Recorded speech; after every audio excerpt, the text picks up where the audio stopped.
Salamatan ang personahe o nagdumala ining ato ang Camila Hotel 1 nga kanunay nag-abi-abi nato, nag-accommodate nato sa ato ang kapihan sa Dipolog matag Domingo nga tanan kay kini man ang atong official venue. So salamat kayo ng Joey Buhisan o ingon man sa iyang mga kaubanan sa pagpamuno ni Mr. Gold Fabriga, ang manager sa Hotel Camila 1. Anay kita sa second floor sa Camila Hotel 1 alang sa tong Kapihan sa Dipolog. Kapihan sa Dipolog is the only public affairs program here in Dipolog City, Dapitan City, and the entire province of Zamboanga del Norte. Simultaneous broadcast sa RMN Radio Mindanao Network, DXDR AM o yung man IFM.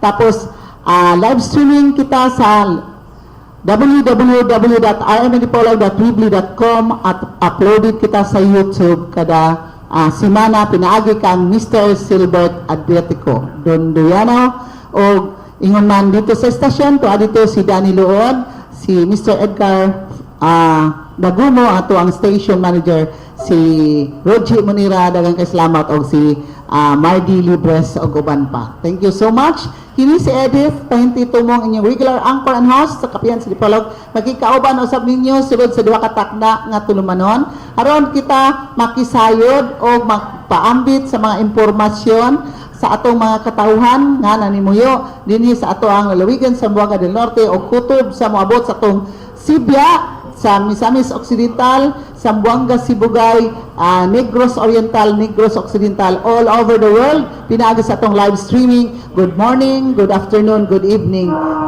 sa tanan dito sa abroad. Sa dili pa kita mo padayon sa ato ang programa karong buntaga, ato onang hinganlan ato mga panelists o may nahinay na sila aginod paingon diri kung anaa sila diri sa ato dili sila out of town. So atong ipaabot diri si Attorney Rosilier Matoy Barinaga, atong Undersecretary sa National Anti-Poverty Commission. Atong ipaabot usab si Attorney Ruben B. Ligorio, ang atong Dipolog City Councilor nga duda ko gabuling dagoy pa to sa Cebu, silang paing ni Pomusino. Tapos kuan magud siya kanang level up na magud si Attorney Ruben Ligorio sa ilang 10-pin bowling tournament dito sa Cebu. Basin og napildi na niya ron si Paing ni Pomusino. Good morning ato kang Mrs. Fe Ligorio, no? Ma'am Fe, good morning. Si Racel og si Attorney Rofi Ligorio.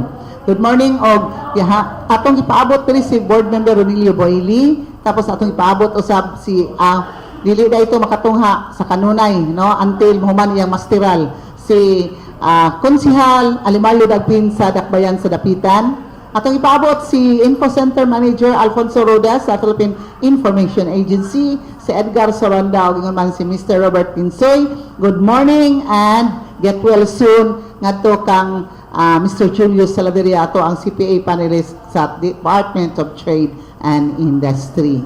So naana diri ato mga bisita si Mr. Marky Cielo o man si Mr. Richard Oliveros sa Bitcoin. Richard Bisandre, no? Sa Bitcoin. Ato ni hisgotan unsa ning Bitcoin later, no? Human og acknowledge nato, pasalamat sa atong mga sponsors nga mo'y nagdala og kinabuhi sa atong kapihan sa Dipolog matag Domingo nga tanan. Yes, ma'am. Good morning. Naminaw. Okay. So daghan kay salamat ngadto kang Attorney Senen Alvis Angeles, atong Vice Governor sa Zamboanga del Norte, presiding officer sa Sangguniang Palalawigan sa Zamboanga del Norte. Ang ilaang regular session is every Monday at 2 o'clock in the afternoon diya sa Sangguniang Palalawigan Session Hall. Daghang salamat ngadto ka Attorney Jonald Sina Pigkit, lawyer and notary public, city councilor sa Dakbayan sa Dipolog sa kanunay nga pagsuportar. Daghang kay salamat Konsihal Jonald Sina Pigkit. Daghang salamat usab nato kang Mr. Henry P. Chanero, Assistant Labor Attaché 1 sa Department of Labor and Employment sa Kuala Lumpur, Malaysia. Kanunay nga nagsuportar, nagmonitor, nag-view nato sa Kapihan sa Dipolog sa kay suki yun nato ever since nga siya pa'y provincial director sa Doli diri sa Zamboanga del Norte. Hangtod na promoted siya dito sa Hong Kong, then karon to siya sa Kuala Lumpur, Malaysia. Thank you so much, Mr. Henry P. Chanero, for your unwavering support sa Kapihan sa Dipolog. Thank you so much also to Attorney John Hendrik Valleser, ang Municipal Mayor sa lungsod sa Rojas, Zamboanga del Norte. Thank you so much, Attorney John Henrik Baliser, Municipal Mayor sa Rojas, Zamboanga del Norte. Daghang salamat na po sa JJ&P Fruit Nursery and Lumberyard na maligya sa klase-klaseng fruit seedlings sa ubos lamang nga presyo. Doon na usab sila, namaligya usab sila og coconut lumbers ana mamahimutang diha sa Barangay Lingasad sa lungsod sa Pulangco ang JJ&P Fruit Nursery and Lumberyard. Adunay branch ang JJ&P Lumberyard sa Galas, Dipolog City. Ang JJ&P Fruit Nursery and Lumberyard gipanagyahan o gidumala ni Mr. and Mrs. Porferio Nicisario. Thank you so much sa Janus Marketing na maligya sa nalen nga mga spare parts sa Isuzu, Mazda, Suzuki, Hyundai ug uban pa o iwangan man sa spare parts sa inyong mga motor sa ubos lamang nga presyo. Ang Janus Marketing ana may mutang sa Quezon Avenue ning dakbayan sa Dipolog o patawagan sa telephone number 212-1148 gipanag-iya o gidumala ang Janus Marketing ni kanhi Konsehal Janus Yu. Daghang salamat ngadto kang Mrs. Milagros Agustin sa Chicago, Illinois, USA. Daghang salamat ngadto kang Roger William and Jennifer King sa Oma County, Northern Ireland. Daghang salamat ngadto kang Congresswoman Glona G. Labad-Labad, Member House of Representatives sa 2nd District sa Zamboanga del Norte. Congresswoman Glona Labad-Labad. Thank you so much. Of course, daghang salamat sa ato ang corporate partner sa Kapihan sa Dipolog, ang National Grid Corporation of the Philippines, kon NGCP, pinaagi kang Miss Elizabeth Ladaga, ang Regional Corporate Public Affairs Communication Officer nga nagabasi sa Iligan City. Ang NGCP nagkanayon dili mo tanom og kahoy o bisan unsang infrastruktura diha sa ilawom or haduol sa transmission lines aron mahalikay kita sa disgrasya. Ang NGCP adunay forthcoming 138 kV line, no, transmission lines anaa diha sa boundary sa lungsod sa Pulangco o lungsod sa Pinyan na himutang. Mao na kini ang NGCP 138 kV transmission lines nga nahimutang diha sa boundary sa lungsod sa Pulangco o sa lungsod sa Pinyan. And then, ang NGCP is about to undertake a major project, no? Gitawag og Visayas Mindanao Interconnection Project, VMIP. Mao kini ang underwater cable nga mag-transmit sa mga electric lines. The 3rd week of February, mabalik diri ang NGCP, silang Engineer Hermie Amoy, tapos si Miss Elizabeth Ladaga. Kauban na ang mga big bosses, no, sa NGCP dito sa Manila para i-launch nila ang VMIP diri sa dakbayan sa Dapitan kay ang terminal cable station mahimutang sa Tagulo, Barangay Tagulo, dakbayan sa Dapitan. So ila ka nang i-present sa sangguniang panlungsod sa dakbayan sa Dapitan with the Mayor, of course, Mayor Rosalina G. Halusos, and sa sangguniang palalawigan kang Vice Governor Sinen Alvis Angeles o mga sakop sa sangguniang palalawigan o ingon man kang Governor Roberto Wayoy nga dito na nag-courtesy call na sa miaging simana si Engineer Hermie Amoy ang Operations Chief sa District 1 sa NGCP o ingon man si Miss Elizabeth Ladaga ang Regional Corporate Public Affairs Communication Officer sa NGCP. So thank you so much National Grid Corporation of the Philippines for being an active partner sa Kapihan sa Dipolog. Daghang salamat ngadto kang Mayor Evan Hope Boyet Olvis, Municipal Mayor sa lungsod sa Pulangco, Zamboanga del Norte, nga sa kanunay pag-abi-abi, pagsuportar sa atong Kapihan sa Dipolog. Last week, we were there sa taga-NGCP ni Ma'am Beth Ladaga o ni Engineer Hermie Amoy, nag-courtesy call ngadto kang Mayor Evan Hope Boyet Olvis, kaoban si Vice Mayor Alfredo Baitit, ang presiding officer sa Guniang Bayan sa lungsod sa Pulangco, Zamboanga del Norte, o dito sa Pinyan, kauban usab, nag-courtesy call kami dito ni Mayor Cecilia Halosos Carion. Daghang salamat ngadto kang Vice Mayor Alfredo Baitit, presiding officer sa Guniang Bayan sa lungsod sa Pulangco, Zamboanga del Norte. Daghang salamat ngadto kang Engineer Gilbert Cruz, ang president sa Petra Cement Incorporated. Ana mahimutang makita na ninyo diha gipangtukod nila ang Petra Cement mahimutang sa barangay lower irasan sa lungsod sa Rojas. Doon na dihay mga silo man siya nagitawag nila diha para sa cement factory pohon nga gituko dia pila na ka hektarya sa Petra Cement. While ang big boss, no, cement factory dito sa Pampanga hapit na mahuman, no. Kuan sila kanang corporation sila ni Mr. Henry C. ang president sa National Grid Corporation of the Philippines o si Engineer Gilbert Cruz, no. Mao kini ang Petra Cement Incorporated sa Lower Irasan lungsod sa Rojas, Zamboanga del Norte. Soon, no, nga humana siya diha. Dako kay nagkatabang sa atong mga katawhan kay barato na ang mga simento, ang atong mga infrastructures, no, mga roads, no, farm to market roads, mga eskwelahan, mga whatever buildings, no, infrastructures nga kinahanglan og simento, barato na kayo. So anana din diha ang Petra Cement Incorporated. Daghang salamat usab ngadto sa leksyonan sa Bagsakan, Tomas Claudio Street ning Dapayan sa Dipolog. Text or call 0948-138-8898. Look for Nonoy and Elma Pisasin. Limpyo kaayo ang lugar, then dili kuaan ang inyong lechon matud pa. Diya sa leksyonan sa Bagsakan, lamian kayo bisan unsang okasyon. Daghang salamat usab ngadto sa CL Paints and Construction Supply, dealer of quality house paints and construction materials at a very reasonable price. Nahan ang himutang sa Lakay Street ning Dapayan sa Dipolog ang CL Paints and Construction Supply. Ang CL Paints and Construction Supply adunay branch sa Sindangan, lungsod sa Sindangan. Anaa mahimutang sa Rizal Street, Sindangan, Zamboanga del Norte. Ang nagdumala ini og nanag-iya mao si Dr. Cesar Cairmari Bala. Si Dr. Cesar Cairmari Bala ang Vice Chair sa Provincial Advisory Council sa Philippine National Police Zamboanga del Norte. Matawagan sa cellphone number 0920-969-7675. Attorney Crescencio Palpagan Jr. atong legal consultant, daghang kay salamat. Og ingon man ang Hotel Camila 1 official venue sa atong kapihan sa Dipolog, pinaagi sa manager nga si Mr. Gold Fabriga og mga personahe niini. And happy viewing adto kang Norma Caballero, James and Vicky Caballero og mga anak nga si Jaime og si James og si Samantha Caballero nga ana sa Ontario, Canada, no. Kanunay ni sila o kung dili mag live streaming mulantaw sa YouTube. Og ingon man daghan kay salamat og happy viewing dayon. Take care always, Lady Aresta pahintitumong sa Brampton, Ontario, Canada.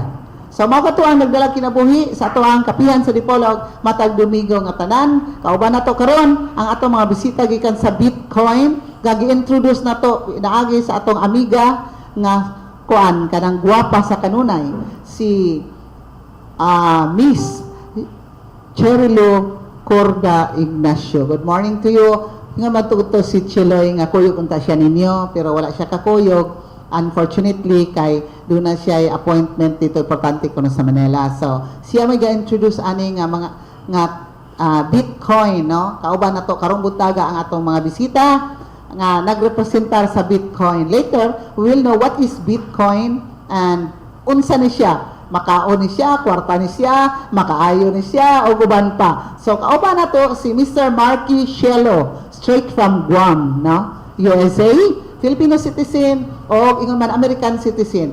Dual citizenship, pero wala pa siya senior citizen. Okay, Mr. Marky Shelo, please. Good morning and welcome to Kapihan sa Dipolog. Thank you very much for having us here. And we're very honored to be able to share something that we're very excited about. Before I begin, I'd like to give who I am. Basically, I grew up here in Manila. I left when I was 4 months old. My father was in the United States Navy.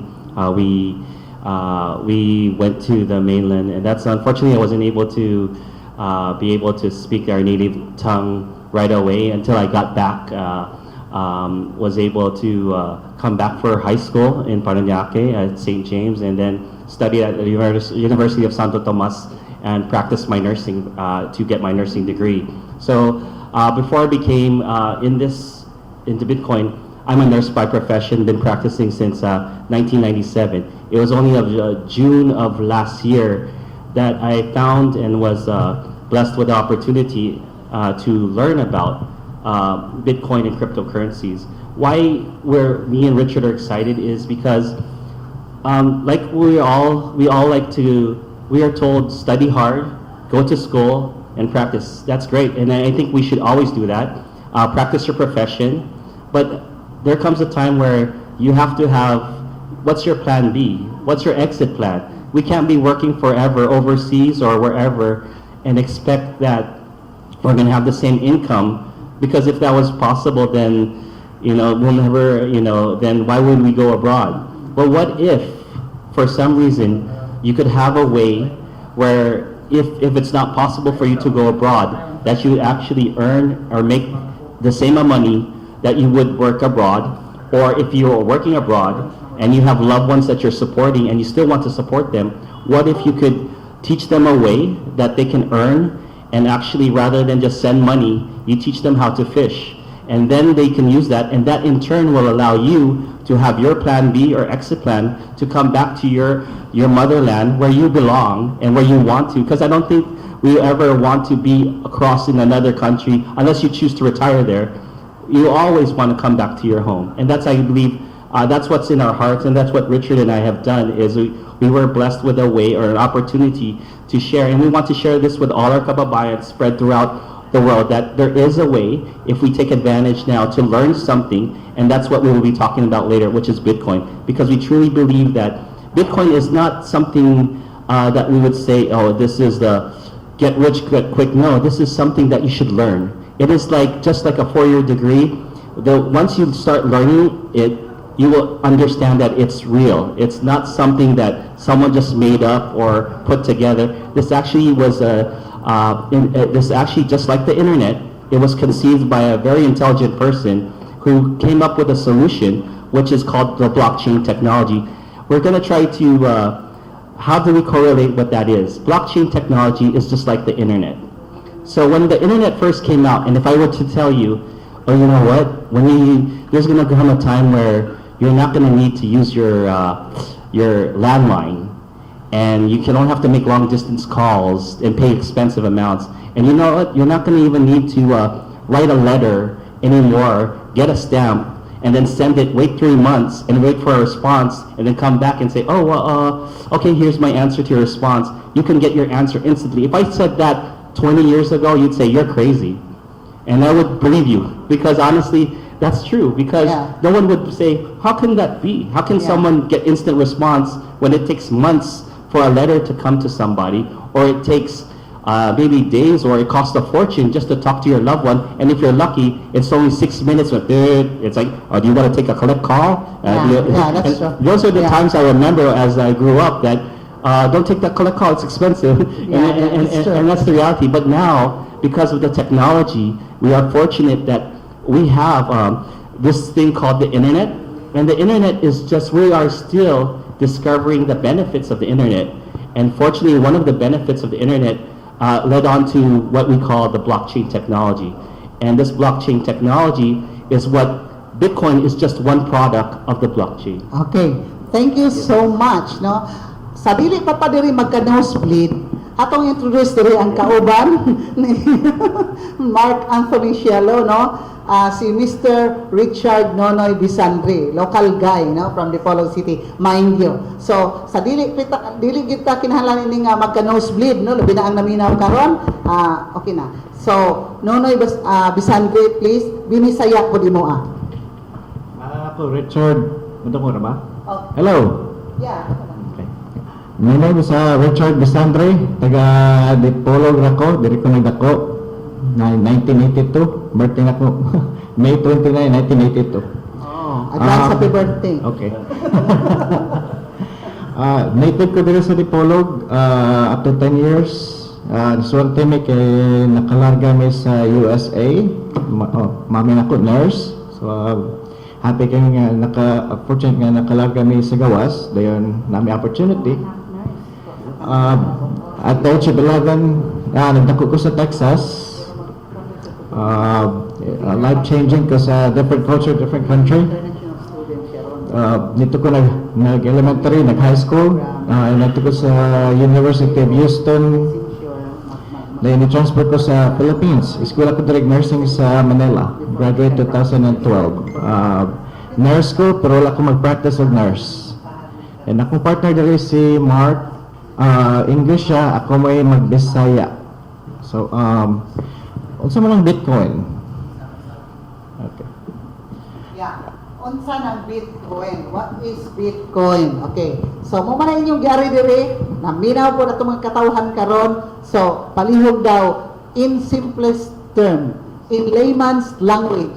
Kay sila pa, ang kanada sa internet, daghang kay technology man gud ni. So, usay, di na ta kaapas ba, nga, labi na katong mga, let's face it, Yes. ang mga kwartahan, ang kitong to ang mga dunay lalong-lalong o bursa, mao kito ang mga ibutang na to og dili pod mga tigulang ko dili idaran, okay? Mao to sila yung mga prospective investors.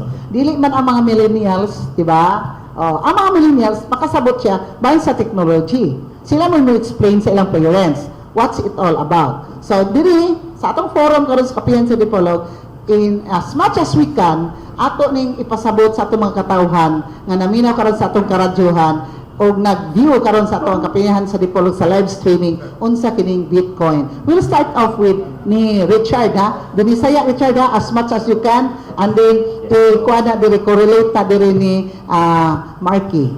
Okay. Si Mark, nag-explain siya kung saan ang Bitcoin o kung saan ang blockchain. Okay. So, basic, sa Bisaya, ang Bitcoin, nagsugod na siya, akong gidid ang research, partial research, 2011. Ang value sa Bitcoin 2011, 50 pesos.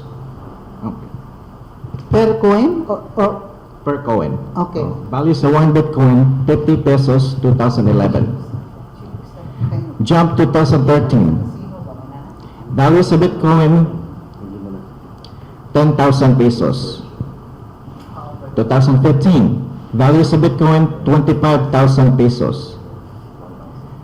Karon, 2018, value sa Bitcoin, 500,000 pesos and climbing. Unsa may blockchain? Ang blockchain, decentralized na siya nga technology. Unsa may decentralized nga technology?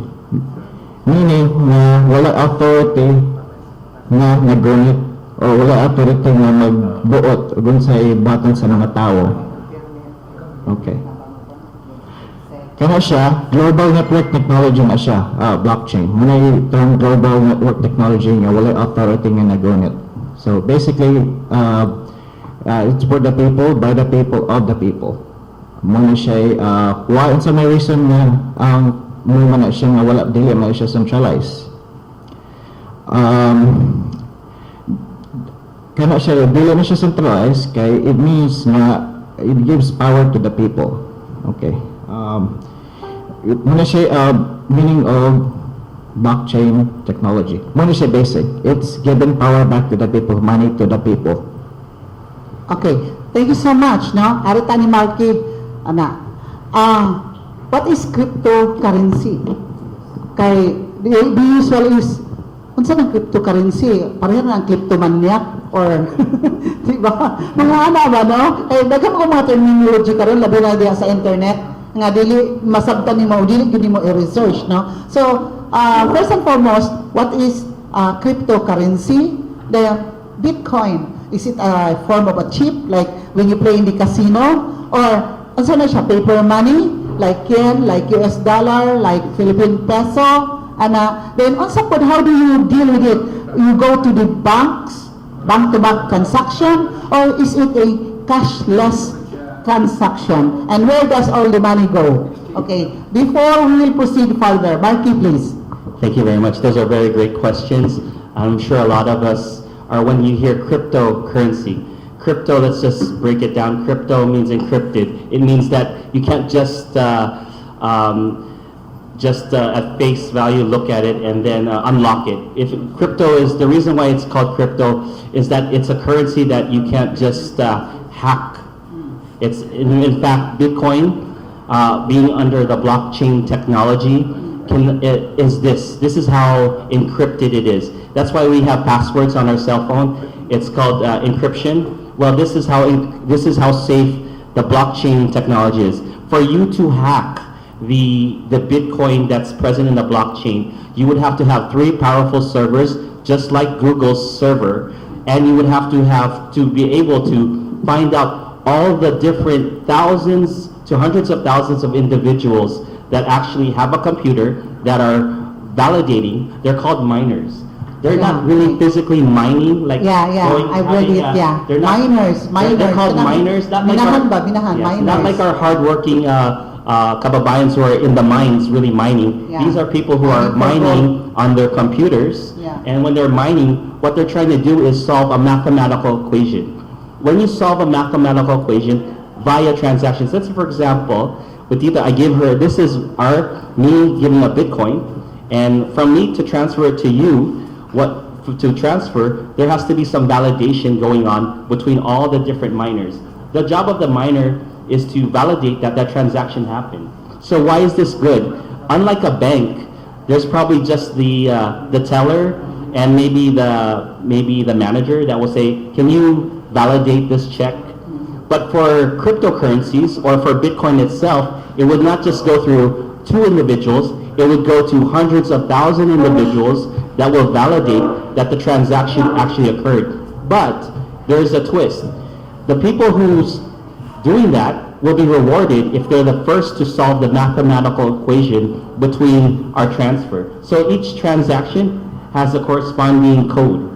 And if they're first to solve that, they will be rewarded in Bitcoin. Well, just like Richard said, 1 Bitcoin is worth 500,000. At present, the reward for solving the mathematical equation is about 8 Bitcoin. So just take 500,000 to 8. So if you ask yourself, is it profitable to be a miner for Bitcoin? Yes, very, very good.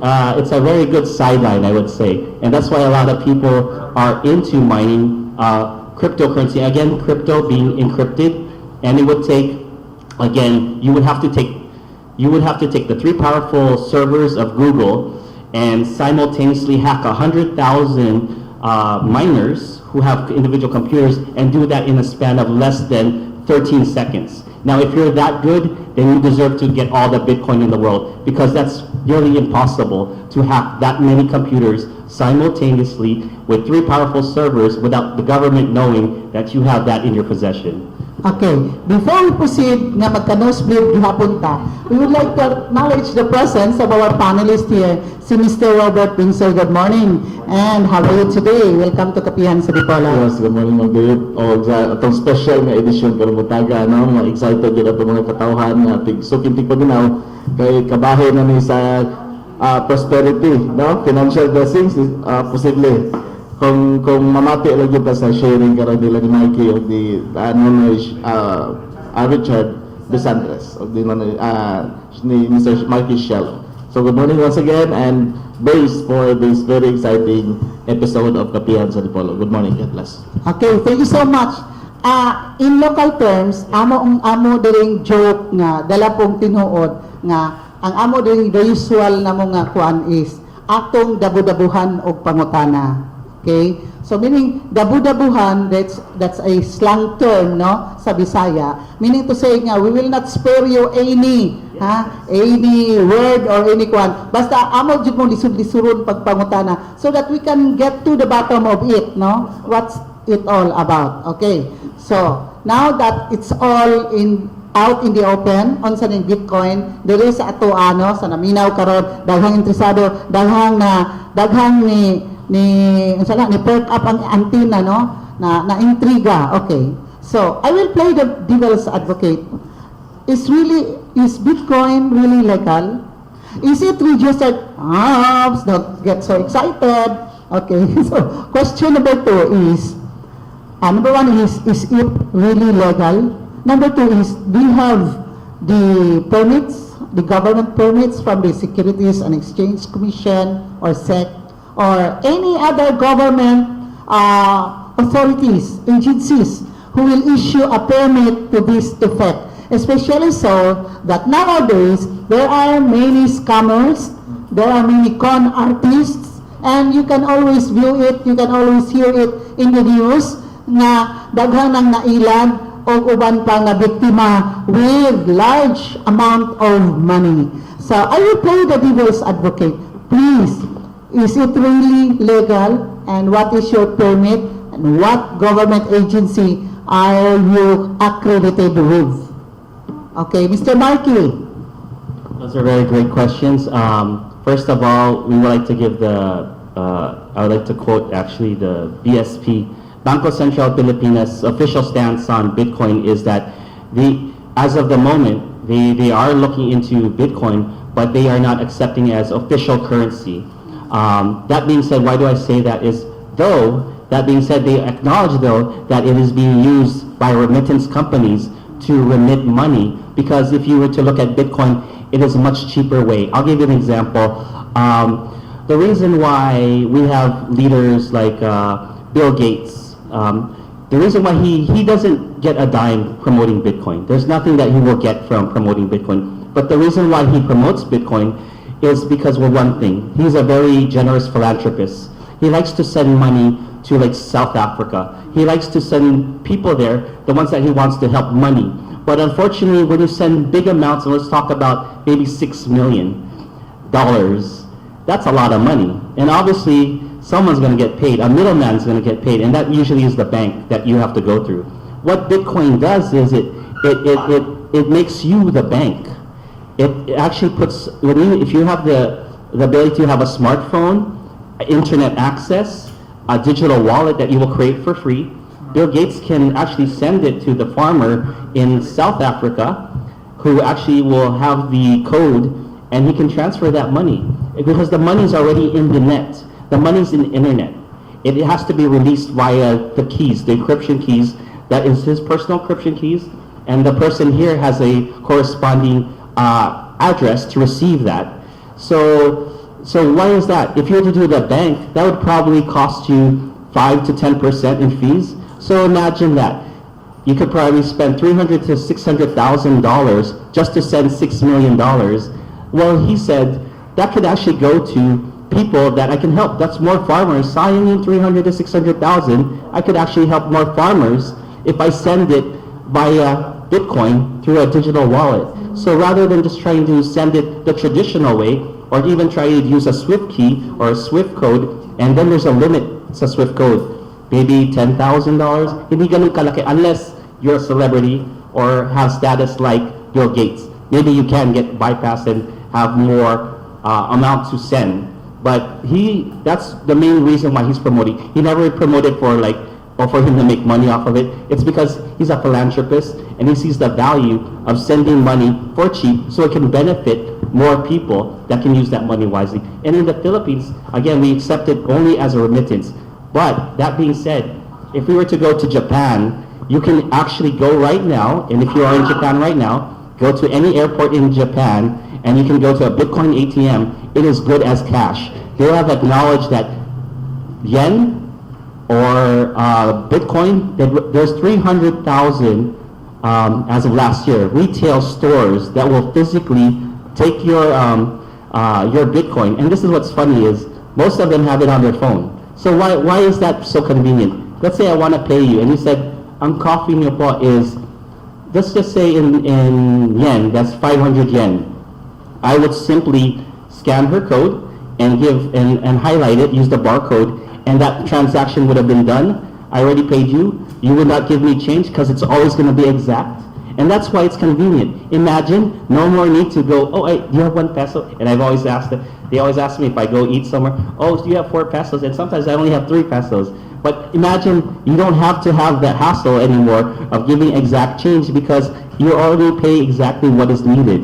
And that's why in Japan, why are they growing so fast? And why, if you notice, it has correlated with their economy growing because they have been one of the first adapters to accept actually Bitcoin as a form of real currency. So that, imagine if Japan, which is a powerful economic superpower, is taking the forefront in leading in accepting Bitcoin, who are we to not at least try to educate ourselves? to learn about this knowledge because sayang. Kasi if our neighbors are doing it, those neighbors are coming over to our borders. Why not have our establishments start accepting Bitcoin? Kasi Bitcoin, this is why one reason they love to take Bitcoin over cash.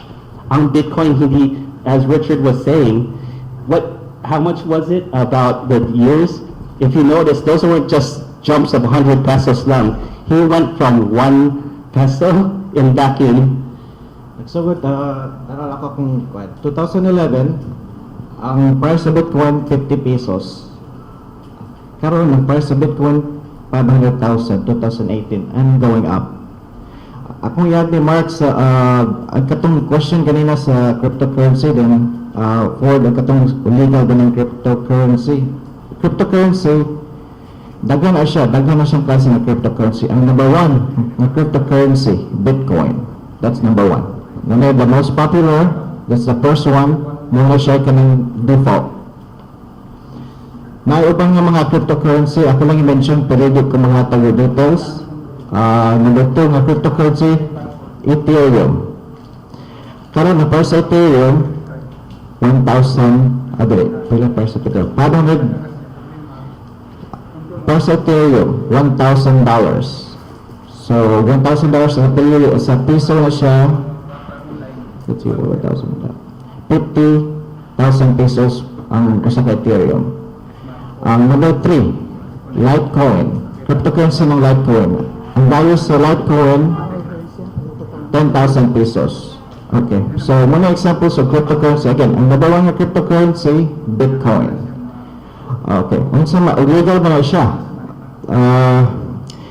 Ang mga government karon dili pa kay sila kasabot og unsa ng Bitcoin. Kay brand new na siya na term, daghan na siyang mga potential uses. Equal na ako si Bill Gates kay promoter na siya Bitcoin. Bitcoin is better than currency. I think it is something more. Ako na ganin. I think it is something more because daghang application ng Bitcoin wala pa may realize. Then as months go by, more people will know, more people will learn, more applications will be built on Bitcoin. Okay, Mark, continue. Okay, before we proceed with your permission, ako na i-acknowledge dali atong panelist, ang atong Info Center Manager gikan sa Philippine Information Agency, Mr. Alfonso Ponce. Good morning. Okay, good morning guys. Sa itong mga bisita karong buntag. O yung sa itong mga soking timinaw sa Kapihan sa Dipolog at mga viewers, mga buntag kinita. Okay, thank you so much. Okay, Mark, you have additional information and then question gikan ni Mr. Robert Pinsoy. I just want to add on to that. Like, let's say, for example, that same cup of coffee back in 2011, if the owner just hung on to that one Bitcoin that was paid to him, which was just 5 pesos or at the time, and he just kept it to this year, it's 500,000 pesos. So that's just the advantage. Imagine there are actually celebrities who were paid back in the day, and this is a quote, a celebrity, a famous rapper. He was paid for just one record, album, or actually a song, 700 Bitcoin. Only now na-discover niya, may halaga pala yun. Imagine, that's how many millions of dollars. And dati, binabaliwala niya because walang halaga talaga ang Bitcoin nun. In fact, in 2009 of January, if you just go back to 2009, you can buy 4 Bitcoin for 1 penny, 1 US penny. Ilan penny ang sa $1? 100. Kaya ang daming multi-millionaires na po na yon na bata. Because bakit? Bata po ang may hawak ng Bitcoin. Kasi dati ang Bitcoin ginagamit lang sa paglaro ng mga games, kagaya ng Blackville or anything like that po. Hihingi sila ng pera sa parents using either their credit card. At kaya natutuwa minsan yung magulang is because very simple, they're happy because all of a sudden that they let them borrow just to buy games. Those tokens are actually Bitcoin that actually have value. So by surprise or by accident, they became instant millionaires just because their kids wanted to play a certain game online. Okay, thank you so much. Before we proceed again, Mr. Edgar Saranda, please. Good morning. Okay, thank you very much. Good morning. Welcome sa ating pinag-uban sa RMN Kapihan sa Dipolog. Naman sa Sunset Darkness Kabuntagan, and happy Sunday. Thank you so much, Edgar. Nonoy, permit legality, authority sa Bitcoin o unsa itsura ani Bitcoin, sir taging Bitcoin. Is it really a coin like peso, 5 pesos, or is it a money nga papel, or is it a form of a chip nga pareha sa casino ba nga kuan bitaw i-replace ang imong money? Wala kasi po casino ha, hello, dito sa Melbourne, money nga ansalian of chips kay mo na ito yung value sa imong money in-explain nimo sa casino. So nunay palihog lang alang sa itong naminaw karon, dili ta magka-nosebleed, ikaw mo explain. Okay. So, unsa man ang Bitcoin? Bigyan mo na mag-explain ko Bitcoin basics. Ang Bitcoin, daghan na nag-adapt na, meaning nga digital gold. Digital gold ng Bitcoin. So, upang matawag sila gold 2.0. Dahil siya real value ng Bitcoin. Kaya, regular nga paper money, i-print na ninyo, siguro kung print na inflation. Bitcoin, ano siya limit? 21 million coins ang available na Bitcoin. According sa one source, programmer, antivirus, scam developer, ako nila John McAfee, ingon siya nga, 4 million mga Bitcoin nawala na. Mga value sa Bitcoin karon nasaka to 500,000. So, kang Bitcoin, it takes computing power aron mag-create na siyang 1 Bitcoin. At least, ang value sa 1 Bitcoin, $1,000 or 50,000 pesos. Muna siya value sa at least 1 Bitcoin. Nga naman Bitcoin nga taas makamahal na kayo presyo karon 500,000 pesos. Kaya ang mga tao, nagsugod naman sila gamit o Bitcoin sa exchanges. Ang sabi meaning exchanges? Meaning, ilan nang gitrade ang Bitcoin sa uban ng mga traditional currencies. Ano sa mga traditional currencies? Traditional currencies meaning peso, dollar, yen, rupee. Digital money ni siya. Yes, ang Bitcoin. Ang Bitcoin meaning digital money na siya. So, unsa man na siya? Unsa may buhatan ng Bitcoin? Kanang Bitcoin, mura na siya kanang supplement sa internet. Nana siya sa internet ng Bitcoin. So, sa tao pag-access ng Bitcoin sa internet, ang kanang Bitcoin, money siya sa internet, nagupad-lupad na siya, may simple store. Ang kuha na o ikaw, ako, kung saan natin na pag-access, kailangan tayo tools, mga devices na access natin ng Bitcoin sa internet. For example, kung tayo na nilag cryptocurrency, kailangan special access na code, in simple terms, special access na code, yung ma-access nilo ang funds na nasa internet. Muna siya at basic terms sa internet. As far as legality, ang Bitcoin, ang government, wala pa sila kayo maka-understand kung unsa ng Bitcoin. Unsa ng Bitcoin? Unsa mga siya? Ang government karon, ilang sabot sa Bitcoin by their own definition, by their own textbook. Wala pa naghimo ng textbook unsa ng Bitcoin. So, daghang pa mga negotiations, ng mga push and pull sa mga government officials o ang mga newcomers, inventors sa Bitcoin. So, at some point, maybe may compromise, then may reason ng Bitcoin, part na siya sa atong daily living. And maybe at one point, become the legal, and it will be used every day for every single person. Sa Japan, for example, si Mark na ang kauban ako dali, na-mention sa Japan. Sa Japan karon, last year, 300,000 stores sa Japan nag-accept ng Bitcoin. That's last year, 300,000. That's a lot of stores. I'm thinking karon, double na siya. I think, in my opinion, my take, and Japan will be the first country in the world to fully implement Bitcoin. And that will be, for them, completely 100%, 110% legal. And they will be the first country to show the world that this is the way to move forward with first cryptocurrency that will be used for goods and services. Okay, thank you so much. Also, first come first serve si Sir Robert Pinsoy and then Mr. Edgar Soronda. Ang Bitcoin is a currency pero based sa internet. Kinsa may nag-regulate ani Sir Nonoy or Sir Marky kay kabalutan nga ang actual money nato nga ginagamit sa mga nasod naa siya reserve value, na siya di ka-print basta-basta ang central bank kung walay equivalent gold reserves, no? Na may gold May reserves God kita. So parang stable siya. So how about the cryptocurrency? Unsa man who determines nga musaka siya o maao siya for the security pud sa atong mga katawhan, kay base niya mukalit og bulusok ba dayon mawala na no ng ilang hard-earned money. Who will answer that question? Okay, Marky. Actually, a very good question. Bitcoin is what we call, I think Richard was saying earlier, is the people's money. What does that mean? In all reality, it is the people's money because the internet is truly, who owns the internet? No country can say they could say they were participating in the creation of the internet, but they cannot say absolutely we are the owners of the internet. Yeah. Just as you can say with Bitcoin, as again, I want to bring it back to what it is. Internet, when the internet came out, it was, until now, for me, it's one of the amazing things. I call it really a technology disruptor. Marami po siyang talagang, if we ask ourselves, sinagasaan na industry. Whether you like it or not, we've got to admit, the internet disrupted a lot of regular traditional businesses. Whether we like it or not, the people who were doing long distance calls, we're just talking about US.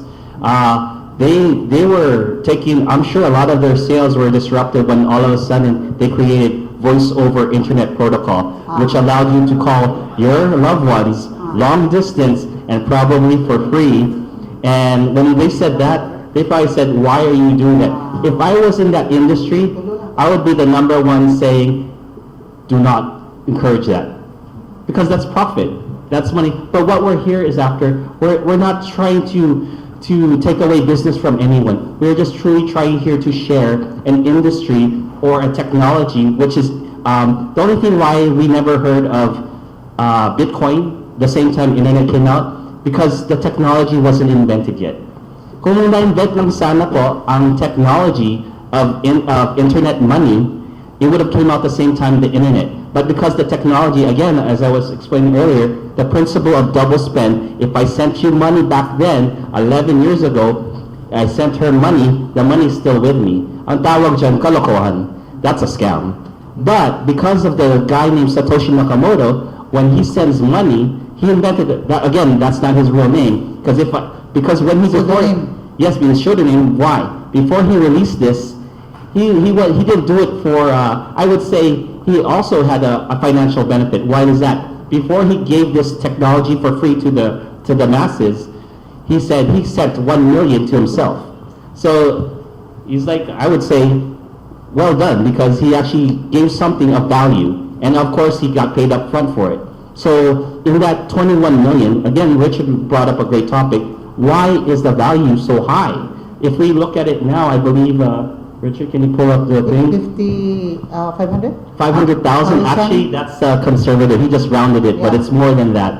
If we look at talagang value of, it plays around $10,900 to $11,000 as of we're talking. Or here, as of right now, 584,945 pesos. That's why we get excited talking about cryptocurrencies. Is sayang yun eh. Kasi when I say sayang is, I say us Filipinos, we are one of the hardest working, I would say, people in the world.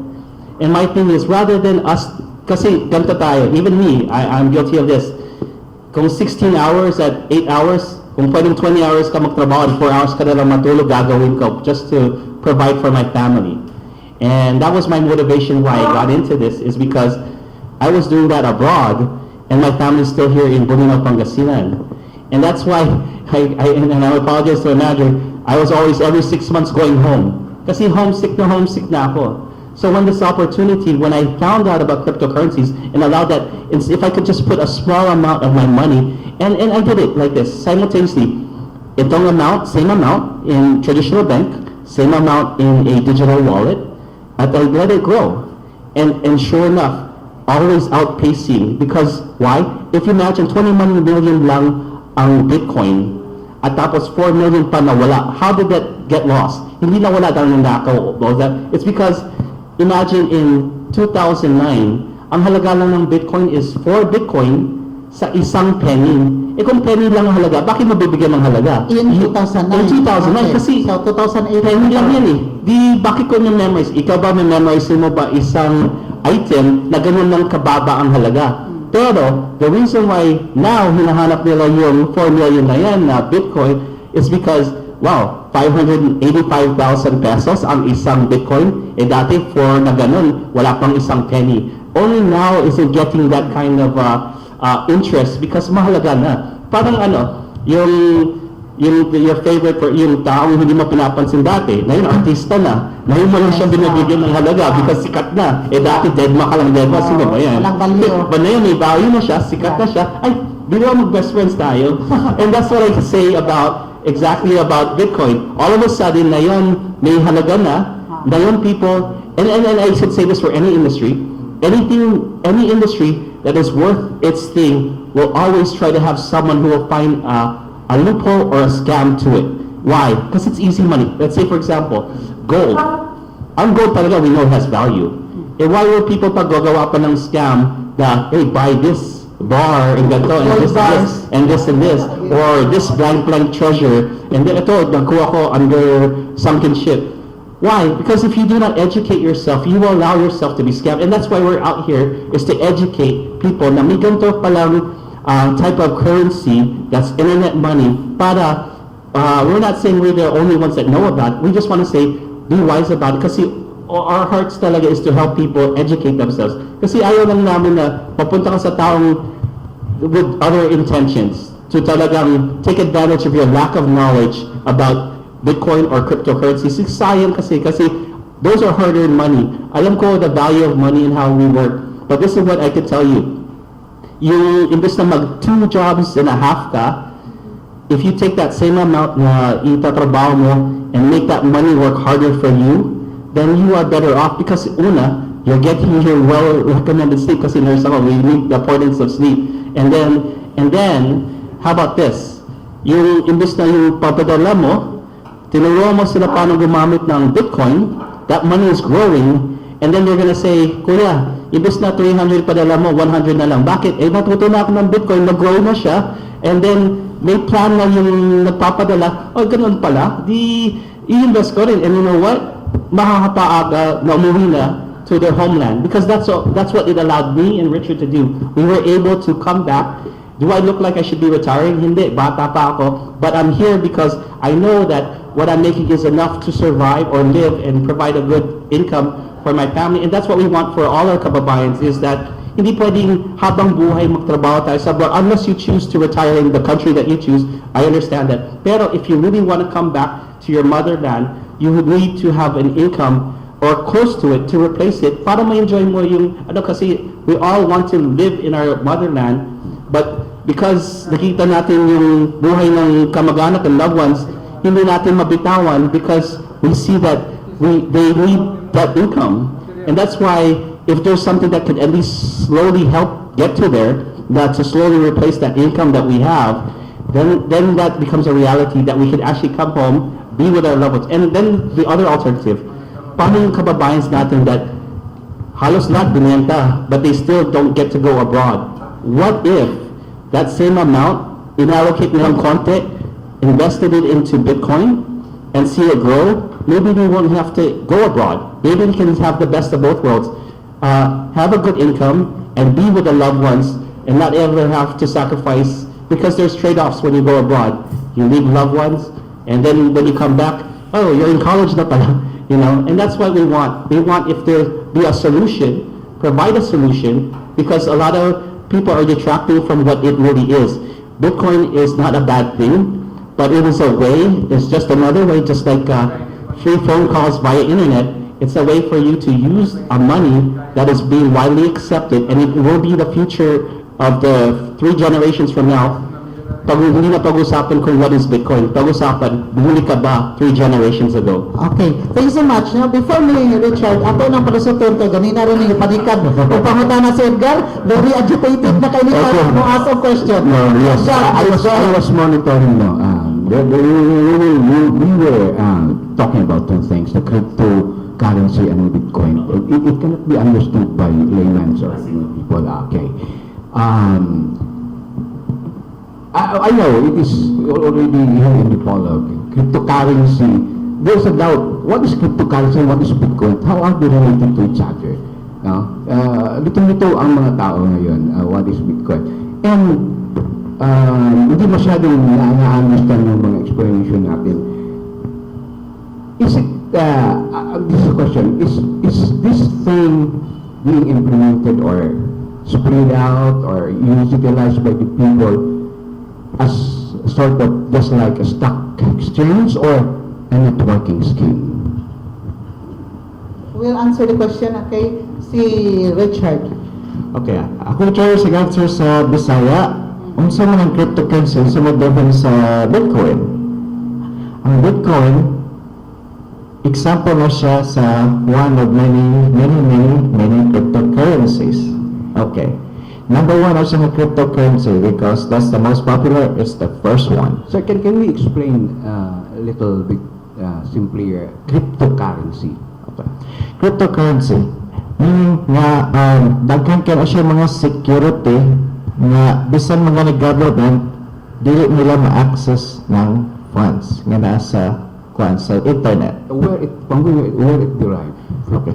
Hackers po dili po na nila ma-access na unless na-agad sila access funds. Example, ako friend si Mark, saan man nimo pag confirm ng money nga nasa sa internet?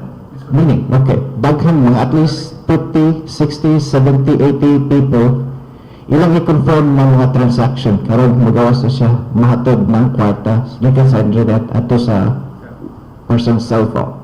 Kaya at least na usa ka buok nga ni-disapprove during sa confirmation process, ang funds dili na siya makuha. So, that's one example ng sa cryptocurrency. Na daghan mga tao nga ilang tanawon ng kuan ang kanang address very specific, very basic. Daghan na sila mga tao kaya aron ma-sure dyan nga kanang kwarta mato na siya sa owner sa cellphone. At least mo na siya yung basic principle against ng Bitcoin or cryptocurrency. Again, ang cryptocurrency, daghan mga cryptocurrencies. Ang example sa cryptocurrency Bitcoin. Na mag-use ko daghan.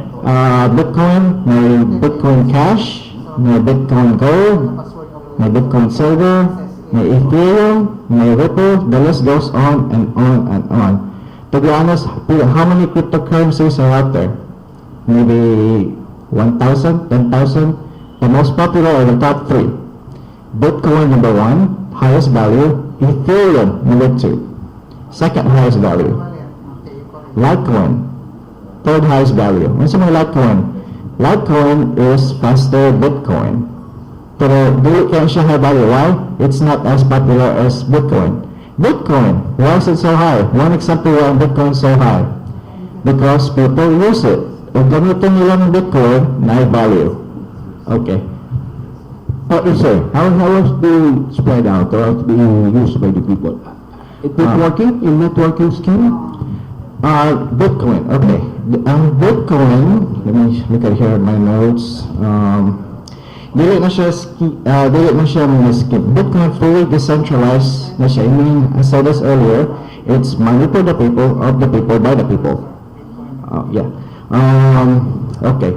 So what does that mean? It means that it gives power back to the people and away from our government or any government who wish to take advantage of regular citizens. Okay. In what way?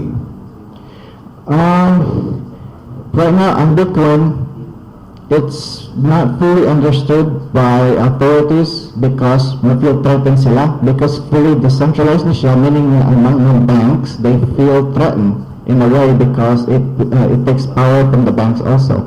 Banks are tied to the government. And they are a little bit edgy, meaning na sila, they feel sila threatened kay, of course, ang person, okay, what it is, kanang Bitcoin, bisagin sa nga tao, makakuha sa Bitcoin sa ilang wallet, considered ni sila they are their own bank. So what does that mean? It takes out that, o makay Bitcoin sa ilang wallet, you are your own bank, it means na you don't need the bank. That's the biggest concern for the So, banking. virtual currency. makita na to ang kwarta dili kay virtual man is really naabot yung cash na exist. Because we're talking about money. And money always disappears now and then especially so in the internet, may yung kag virtual currency, dili makita. So, mahuta na din ta, o dili makita ang kwarta na to nga atong gi-invest diya through Bitcoin, asa man mapunta ang kwarta? Who holds the money? Smart? Very Okay. good. To answer your question, that's a good question. Where does the money go? First of all, is it truly cashless? Cashless? No, because when you want to convert your Bitcoin to cash, to your local currency, kailangan may third party. And who's the third party po? Those are the companies, and that's why we can't mention them by names, but there's a digital wallet. Yung third party na yun, siya yung magko-convert ng Bitcoin mo po para maging pera po. Ang kagandahan is, those are registered, fully registered under the SEC and other corresponding the trade industry, because they are dealing with local remittance companies, local banks. Why? Ang kagandahan ng Bitcoin, pwede mo siyang bilhin sa isang remittance company, pwede mo din siya i-cash out sa local kilala na bank na hindi gamit po ang card. Imagine ATM card, walang ATM card, i-enter mo yung virtual, I can't say the specific bank, ipapress mo lang enter, may lalabas na second window. Ito unknown for a lot of people. May lalabas na second window, please enter 16-digit gift card or gift voucher. A gift voucher. With the third party, yung digital wallet provider, ibibigay niya yung virtual 16-digit gift card in increments of 10,000, i-release niya, i-text niya pa yung 4-digit PIN. Just like pag may card ka, di ba, memorize yung card physically, meron ka pang 4-digit PIN. Why is that good? Imagine how many scams are on the real ATM nga, may scam nga eh. It's called skimming. They're skimming your ATM card. Ito hindi nila magagawa sa Bitcoin. Kasi yung card mo is not physical. It's virtual. Ikaw mismo ang magta-type in ng 16 digits mo. Ikaw pa rin din ang magkakuha ng text message na 4 digits din. And may that involves authentication. You have to authenticate it twice using a third party by a popular, like I just mentioned, server like Google that authenticates it. So that's why it's even very encrypted. Going back to Tito's question, it's a very good question. What is cryptocurrency? It's just like what it says. Currency is a form of form of tender accepted between two individuals to transact. Crypto, the only reason it's called crypto, kasi it's in internet and you cannot hack it. For you to be called a cryptocurrency, hindi basta-basta mo siya you can't just say, okay, boom, I enter this and I get it. It has to be encrypted in a way that money is distinguished and exclusively for you. And just like a digital wallet is exclusively distributed to you. So hindi pwede, you cannot say, like this is where the difference between a credit card. I can say to you, I bought your coffee, and then I can go later on and say, oh, I didn't order that. You can do that with a credit card, and the credit card company can say yes. With a digital wallet, you cannot do that. Because for me, when I pay you, ako mismo is transferring my money. So you cannot say, I did not authorize that transaction, because for me to authorize it, I have to scan personally my code to your code, and then you will receive my money. And that's why you will not get charged. Yes? Yes, sir. Excuse me, in the way. Yes, what? You are saying that it cannot be hacked. But it is very obvious, and it is true, that even Pentagon and NASA website are being hacked. FBI na Yeah, hack. FBI hacked. How sure you are that this thing cannot be hacked? Yes. Because a lot of genius in ITs and computers. Exactly. What we're saying, what cannot be hacked is the blockchain technology itself. What can be hacked is when it transfers to an exchange. The exchange is not encrypted like a blockchain encryption. A blockchain encryption, again, for you to hack in a blockchain technology is this. 3 powerful servers like Google simultaneously attacking hundreds of thousands individual computers in less than a span of 13 seconds. For you to have that type of technology, you have to coordinate something of many countries coordinating to initiate that. That's why until this day, those monies that they're saying that has been that cannot be recovered, it's because for one simple reason, they forgot their passwords. Why? Because again, if the money was only worth a penny back then, they didn't think about that. Only now that they're saying, oh, we lost money, because they did not give value. What we're saying is, this is what's the difference. Now, Bitcoin made you the bank.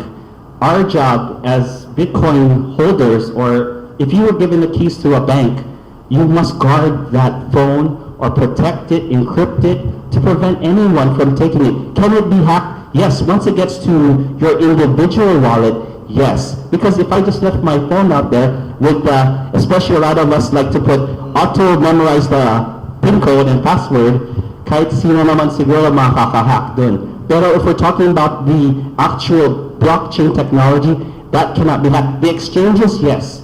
The blockchain itself has, up to this day, has not been hacked. And that's what we're saying is, yes, I understand. And that's why when you get these exchanges, you must do your due diligence. You must research what is the history of this exchange. How long have they been in exchange? How long, who's in charge of it?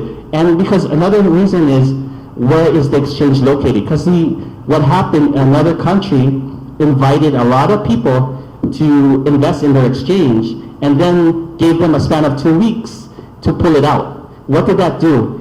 It caused a drop in the Bitcoin price. Because all of a sudden, you enticed people to go and invest in it, and then you gave them less than 2 weeks later, after several years, to enroll, to take out. That's where the Bitcoin has been getting a lot of the negative feedback, is because a lot of people are treating it as a short-term investment. Bitcoin is meant like this. It was just meant for two people to pay for things, and it's like, if there's a F-cash of our country, then this is the, I don't want to say but let's say it's the F-cash of this. Imagine it's the F-cash of the world. So, if dito nga natanggap natin yun, what more, eto, baka pag yan ang pinabayad mo, ano yan?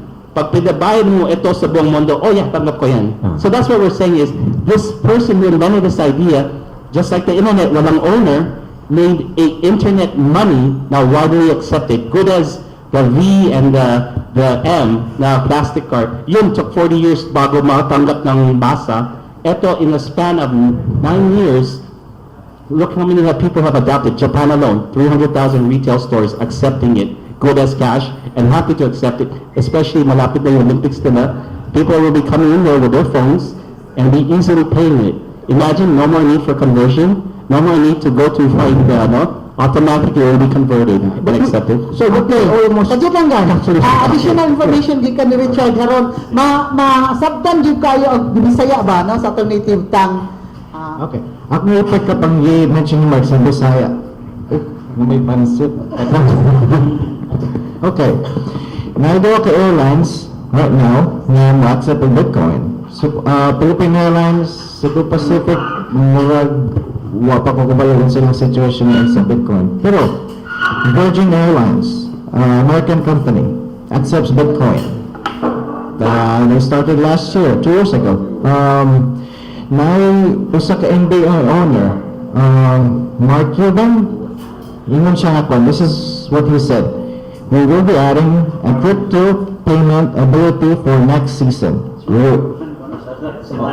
Dallas. Dallas Mavericks. Ingon siya dito, we will be adding a crypto payment ability for next season. We will accept Bitcoin, Ethereum, and possibly other currencies, meaning other cryptocurrencies.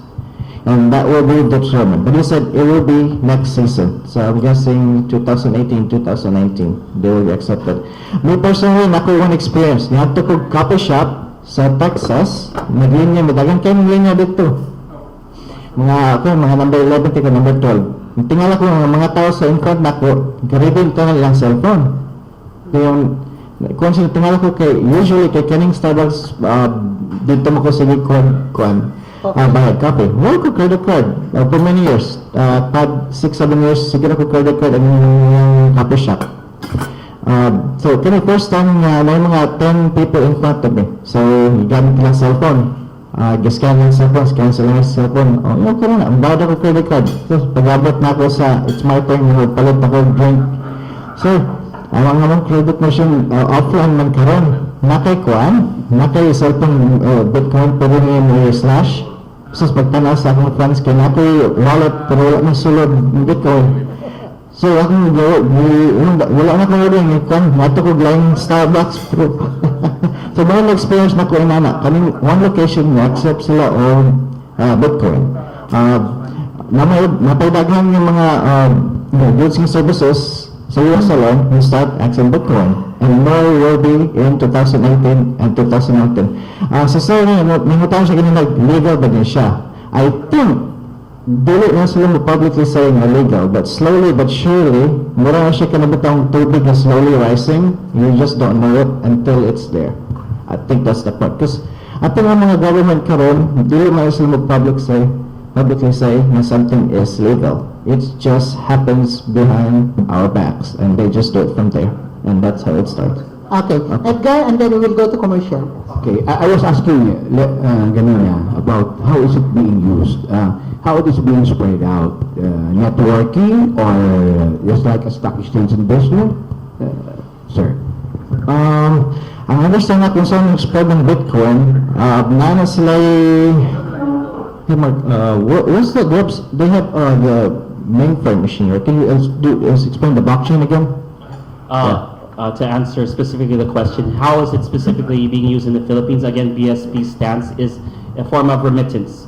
Why? That for now is the official stance of Bangko Sentral of Pilipinas. It is not yet used as a form of currency, but used as a form of remittance. Why? Because it's cheaper to remit via Bitcoin. Again, as we were saying earlier, it costs about 5 to 10% to remit via a bank or a traditional remittance, rather than is to cents to maybe less than that to remit via Bitcoin. Imagine, how many middlemen did you bypass? If it's straight directly to you, when you go send an email to each other, is there a third party na nagbabasa ng ano? I hope not, kasi that would be scary if may nagbabasa pa ng sulat ko na third party. Same thing with Bitcoin. Diretsahan, bypass the middleman. Let me answer him again.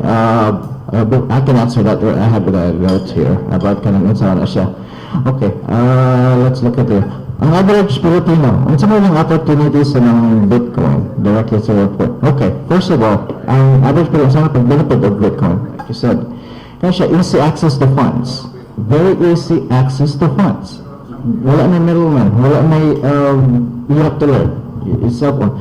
Number 2, 24 hours access to funds. Meaning almost close na okay, banks, Friday, Saturday, Sunday, wala sila doon. Just like an ATM, just like an e-cash. Yeah. And you have full control of your funds. Wala limit. How many Bitcoin magputang sa imong wallet? There's no limit. Wala limit, yeah. Then ang Bitcoin, mag-fluctuate na siya, like kasi gawin, mag-fluctuate siya. There's interest. Volatility. It means that it can go up 500 pesos, 500,000 pesos, or it can go down also. So, to compare kanang Bitcoin, 24 hours siya, 7 days a week, non-stop. Yeah. As of now, sir, what's the aim or what's the objective? To have it an alternative currency or to change the currency of a certain country? Karon ang Bitcoin, The gold exchange as an security for any currency, while Bitcoin is a computer-based or internet-based. okay karon ang gold mo na itong reserve rate, di ba? So how does Bitcoin fit in? Okay, again, ang gold, we don't know how much gold is in the ground. So we know the gold price. It's not going to go any higher or lower than what it is. Bitcoin, limited to 21 million only. 4 million loss. Meaning the value of Bitcoin is high. Okay. To answer your question, how will that fit in the next couple of years? I'll tell you this. Now, one prominent promoter of Bitcoin, John McAfee, he said by the end of 2018, the value of Bitcoin will be $78,000. Okay.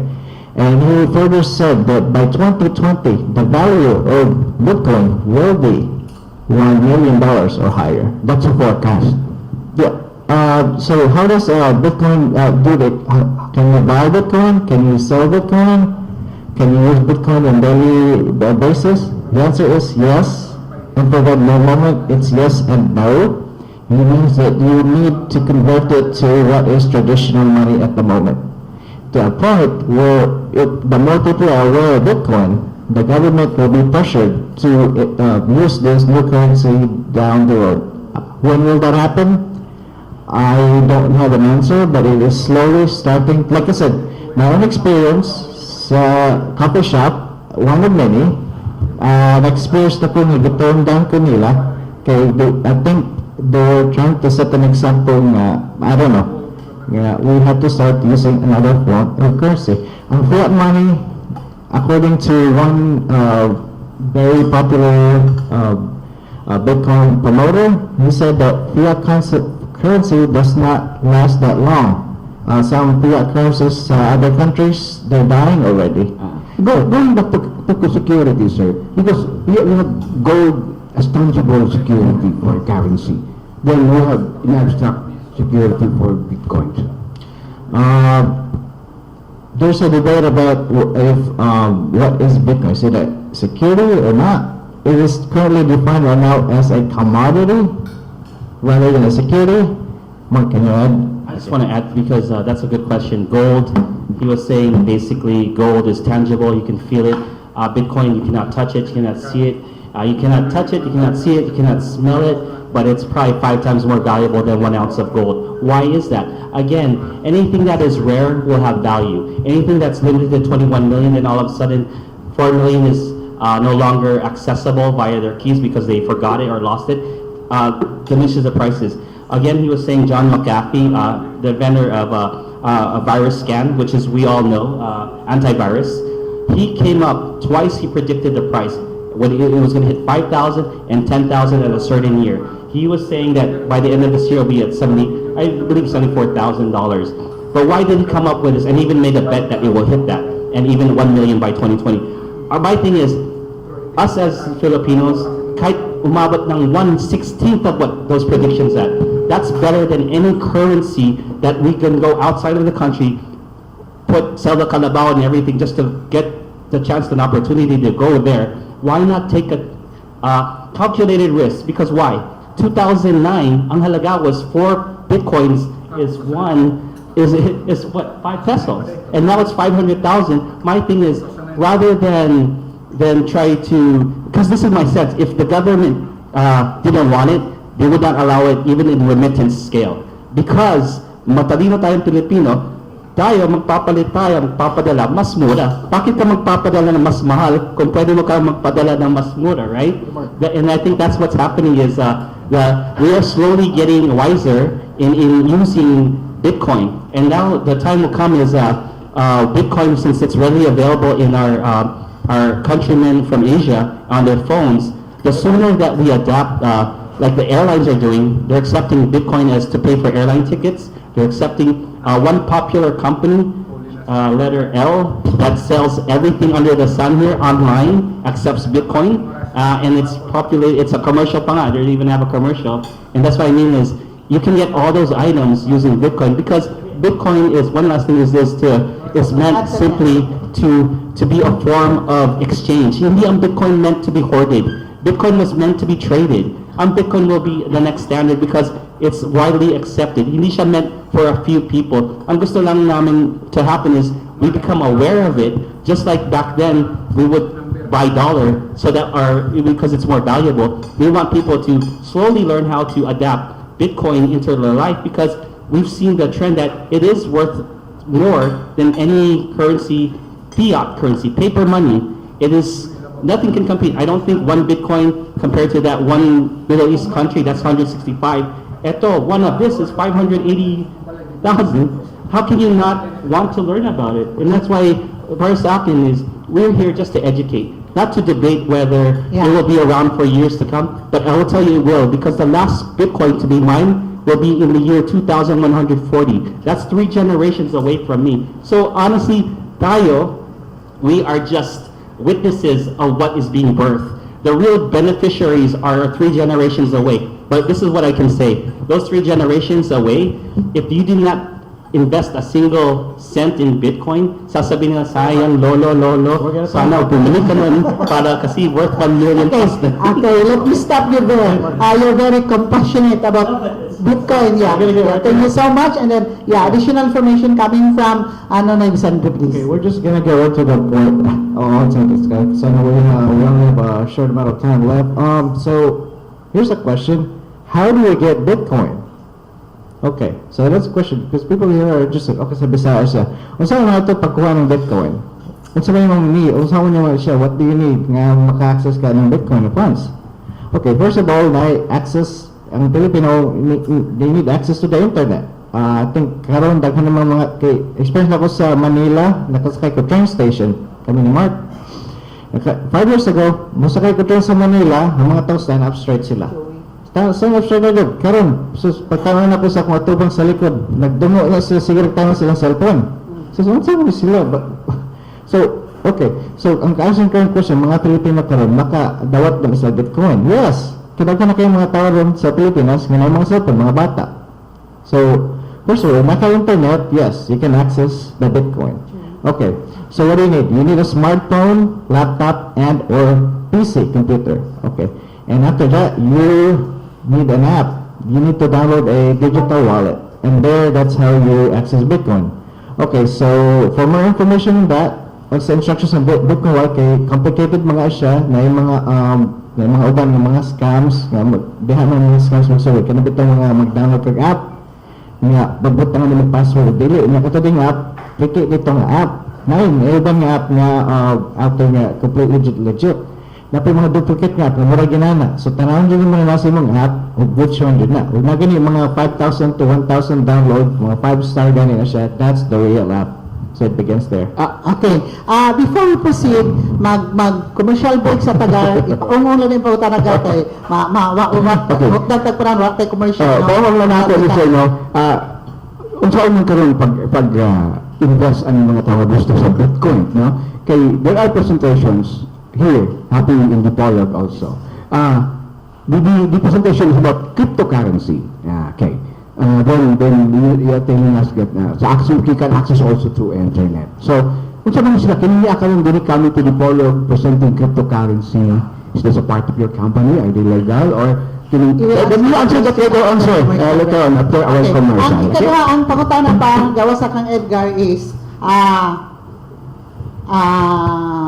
according to a big businessman from Dipolog City, which I informed you earlier, dito yung forward na ko about the stand of the Securities and Exchange Commission, SEC, is that SEC stops cryptocurrency offering. Will it affect Bitcoin as a cryptocurrency?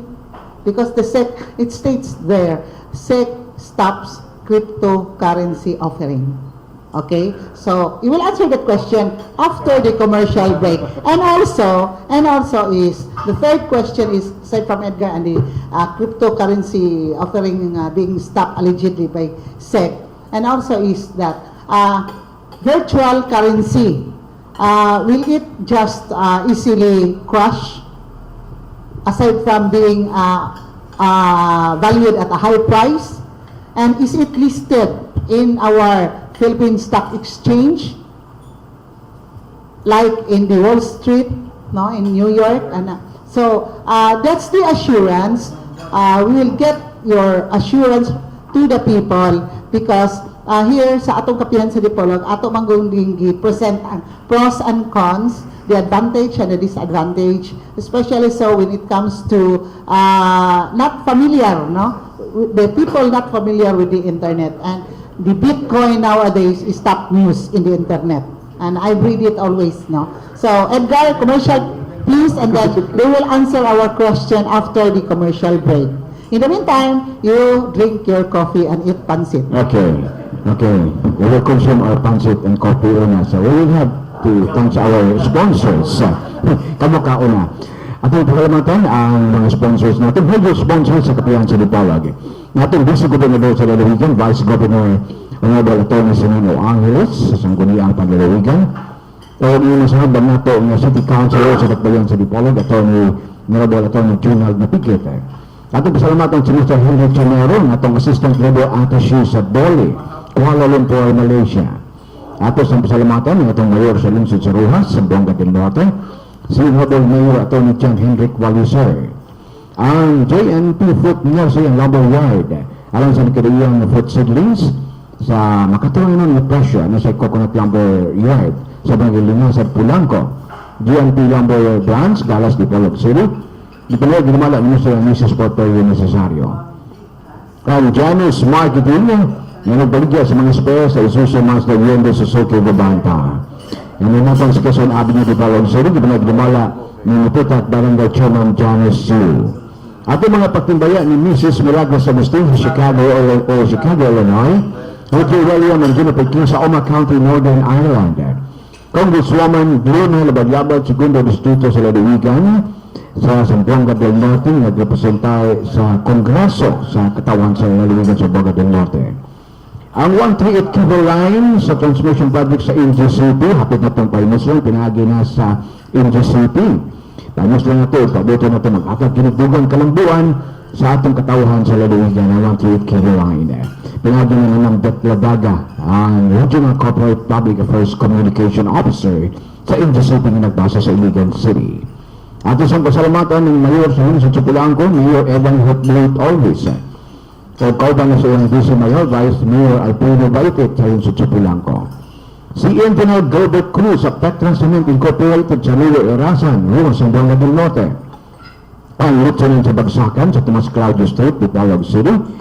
Matawag sa cellphone number 0946-196888. Ang CL Paints and Construction Supply, alam na sa kadagiang house paints and construction materials, sa magkatungunan na presyo sa Lacayo Street, Dipolog City. CL Paints and Construction Supply, Sindangan Branch, Rizal Street, Sindangan.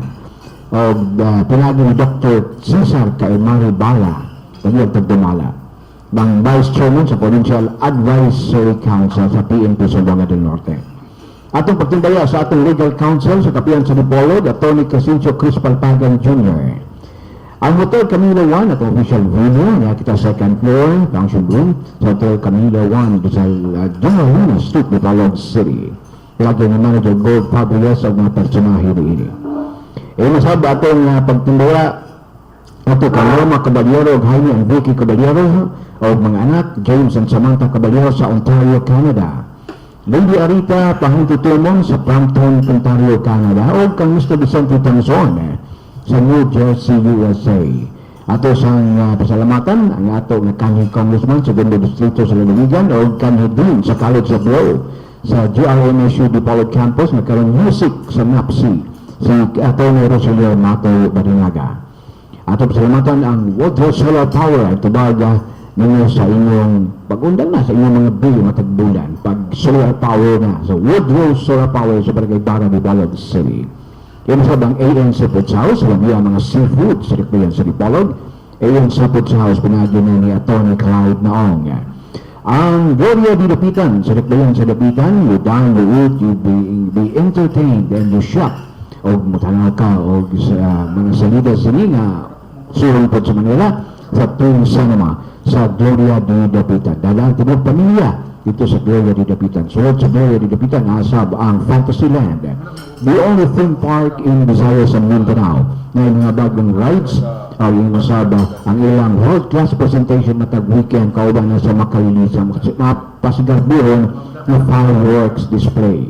O ang inatulang restaurant sa mga seafoods ito sa Dakbayan sa Dapitan, inatulang restaurant sa Dapitan, Aquamarit Park o Dampa. Gipalang-iya ginmala ni kami First District Congressman Romeo Nonong Alosos. Huwag kayong pupilat ka mga nagpasiugda sa itong RMN Kapihan sa Dipolog matang Domingo, nabati live sa mga sipianan sa RMN, Radio Mo Nationwide, DXDR 981 AM band and 94.1 IFM.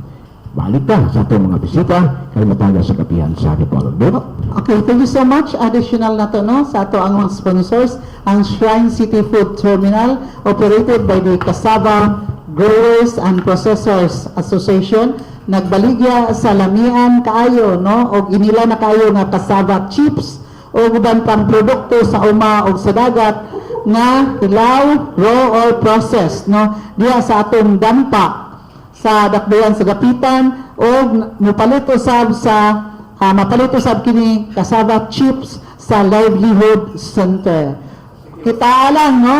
Ang nagdumala ini sa livelihood center sa Dapitan City si Miss Susan Impinado. So makuto ang nagdalaw kinabuhi sa atong kapihan sa Dipolog matag Domingo nga tanan. Balik kita sa ato ang mga bisita sa Bitcoin, atong dabu-dabuhan og pangutana og ato maging lisod-lisoron pagyud sa nga tanan og pangutana haron kitang tanan makasabot. Kay og dili kita mangutana, wala ta day kasabot, di ba? So kinahanglan nga ato gyud sila lisod-lisoron pangutana nga aron kita makasabot kay mayon niya sila nga ambot bitaw man ko ka naminaw, wa mo ka nangutana, manawa ka kasabot. Okay? So adiha ka ba na to si Marky Shelo, dual citizen, African, American, Filipino, dili pa senior citizen, nurse by profession, and then also si Richard Desandre nga kauban ni Marky nga nurse by profession also og naabot silang Bitcoin. Ambot lang ka ma-recruit pa kaninyo sila dito sa Canada nga nurse maputong akong anak by profession. Okay. So, back to our discussion. Bitcoin agkang Edgar nga pangutana. Sa to guys? First, no, rewind. there are operations here, there are presentations here in Dipolog.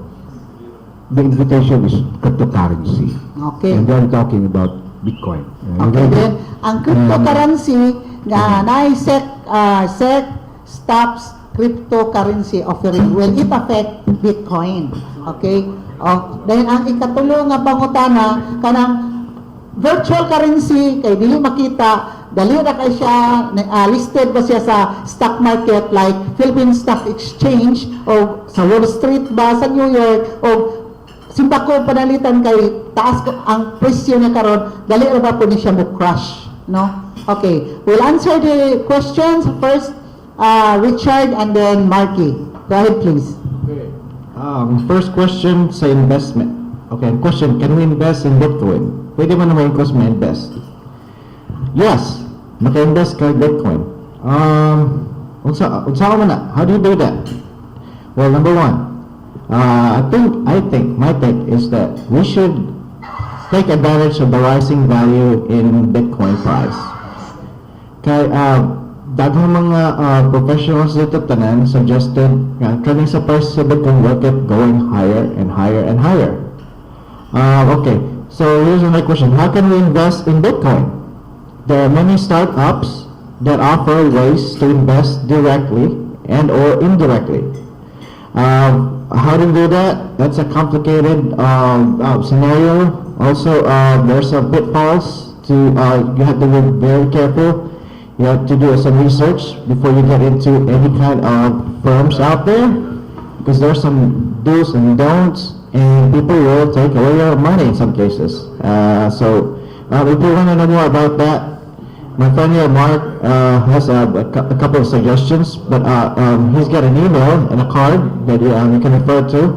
Give him shoot him an email, and also hold on here. So yes, to answer the question, yes, we can invest in Bitcoin. I would say take advantage of the surging price, because the value right now will never get any lower than it is. I think it's at $10,000. So that's 500,000 pesos. So yes, there are some platforms out there, or we call it investment firms, that do offer direct or indirect ways to invest in Bitcoin. What else is here? To ask about a question about legality, Bitcoin per se. This is what I got from Bitcoin.com. This is the official Bitcoin website. It says here that SACPH, they're ready to, let's see here, it says here that there are Bitcoin Philippines to legalize Bitcoin as a security. In some countries, like the United States, it is currently as a commodity. So I guess the Philippines will be a step ahead from the U.S. of actually accepting it as security, to answer your question. So, at some point, I think Bitcoin will be fully legalized. I don't know about that because that is done behind the scenes with some crypto crypto people and government lawmakers for them to make a decision to make a compromise. Mark, you want to go on and continue with the... Yes, Marky, please. I just want to quote again, please go to visit the official website, Bangko Sentral ng Pilipinas, bsp.gov.ph, and I'll just read it for you. Bangko Sentral does not intend to endorse any virtual currency such as Bitcoin as a currency, since it's neither issued or guaranteed by a central bank, nor backed by any commodity. Rather, the BSP aims to regulate the VCs, or virtual currencies, when used for delivery of financial services, particularly for payments and remittances which have material. What that means is, it's a good way of saying we're not taking it, but in a way you are taking it. Because when you're remitting the Bitcoin, how are you converting that money? It is cheaper. And I think us Filipinos always looking for value for our money. Yes, the government is not saying we're like Japan. We're unlike Japan where we will take it as good as cash. But that's how we are. We usually, I think our government is very good at protecting us, and they want us to see first how Bitcoin will evolve. And once we learn that it is evolved, my thing is, by that time, probably the price of Bitcoin will be higher than, because honestly, in anything, what I've learned is, you don't want to be the first and you don't want to be the last. We're definitely not the super first, because the super first are multi-millionaires, but we definitely don't want us as Filipinos to be the last to learn of something that is good. We're not saying go buy Bitcoin. All we are saying is educate yourself about Bitcoin. Educate yourself so when other people, I think it was mentioned, that come over here and approach you with cryptocurrencies, that you are armed with the knowledge to know what a Bitcoin is, to know what virtual currency is. What do they mean by investing? You want to know that you're on the same page, because a lot of people will try to say this and that and make you think it's this, but it's better that you know what it really is. Bitcoin in its true essence is just a way for people to do transactions between one individual to another, having a decentralized cryptocurrency. Decentralized currency means hindi kayang i-manipulate ng one government or several governments.